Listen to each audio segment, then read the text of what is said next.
Dans une conjoncture internationale, régionale et nationale extrêmement difficile, rien ne pourrait justifier que le Burundi trouve des ressources pour augmenter son budget d'un tel pourcentage. Rappelons que ce budget a été voté dans un environnement de l'inflation qui dépasse les 40%, dans un environnement où la monnaie nationale se déprécie à plus de 100%, dans un environnement où les hausses des prix des denrées alimentaires et de première nécessité augmentent chaque jour, dans un environnement d'une extrême pauvreté qui touche plus de 80% de la population et de l'insécurité alimentaire chronique qui affecte plus de la moitié de la population, dans un environnement où la croissance de la production nationale est en dessous de zéro compte tenu de la croissance démographique, et dans un environnement où la corruption est généralisée et devenue endémique, et d'autres facteurs négatifs. Qu'est-ce qui peut justifier une telle augmentation du budget? Est-elle même réaliste? Y aurait-il des ressources extraordinaires que le gouvernement aurait découvertes? Deuxièmement, il n'y a pas longtemps, le chef de l'État avait annoncé une vision de développement qui stipulait qu'en 2040, le Burundi serait un pays moyennement développé et qu'en 2060, le Burundi serait un pays développé. Évidemment, les Burundais s'attendaient à ce que le gouvernement présente le programme détaillé de cette vision en mettant en exergue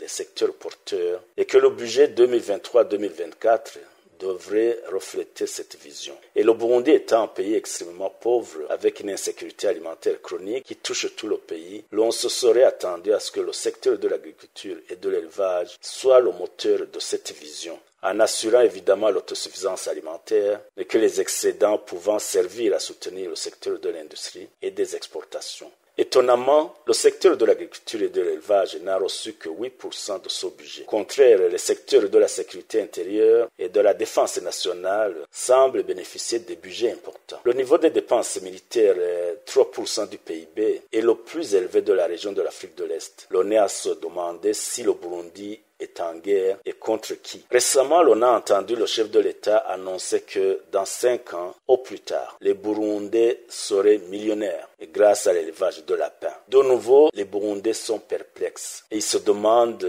si la vision de développement du Burundi annoncée par le chef de l'État en avril 2023 était réellement axée sur l'élevage de lapins. Et quid de l'insuffisance et de l'autosuffisance alimentaire? Quid de l'industrialisation? Quid des exportations? Est-ce que ce sera au travers de l'élevage et de la production de lapins? La question reste posée. Et troisièmement, on est surpris de constater que dans ce budget 2023-2024, l'État alloue des milliards de francs aux communes, au moment où plusieurs responsables communaux se sont rendus coupables de mauvaise gestion et de gaspillage de ressources communales, et que certains d'ailleurs ont été récemment démis de leurs fonctions, que les responsables communaux sont coupables de fraude massive dans le secteur du commerce de carburant, du commerce de sucre, du commerce de bière, de ciment, et autres produits de première nécessité, alors qu'on sait que les communes n'ont pas les capacités humaines et institutionnelles pour une bonne gestion et le développement de leurs communes, ainsi que l'encadrement de la population. Des communes qui ne peuvent même pas mobiliser 500 millions de francs, l'État leur confie la gestion de milliards payés par les contribuables. Alors ne faudrait-il pas préalablement engager une vraie réforme des communes, à moins qu'il y ait un agenda caché? L'avenir nous le dira.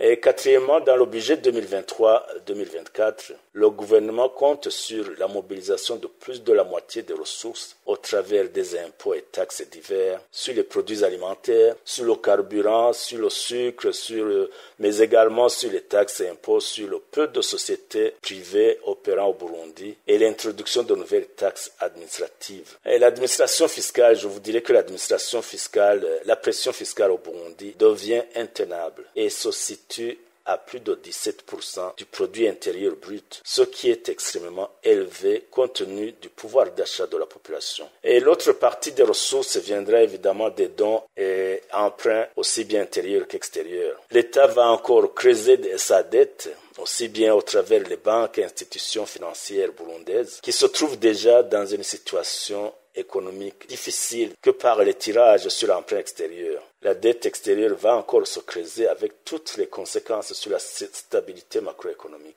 Et en conclusion, compte tenu de ces interrogations légitimes, les citoyens burundais sont convaincus que ce budget 2023-2024 a d'autres objectifs que ceux de la relance économique du Burundi à court terme, de la vision de développement à long terme. Et d'autre part, il faut savoir que le gouvernement du Burundi a conclu un accord avec le Fonds monétaire international sur 38 mois et que dans ce contexte, les dépenses qui sortent du cadre du programme d'investissement public acceptées de commun accord ne seront pas acceptées par les partenaires financiers, que ce soit la Banque mondiale, la Banque africaine de développement ou l'Union européenne. Ce qui veut dire que ces annonces de vision n'ont pas de place avant les 3 prochaines années du programme. Les Burundais continueront de vivre pour longtemps encore dans la pauvreté extrême et la faim.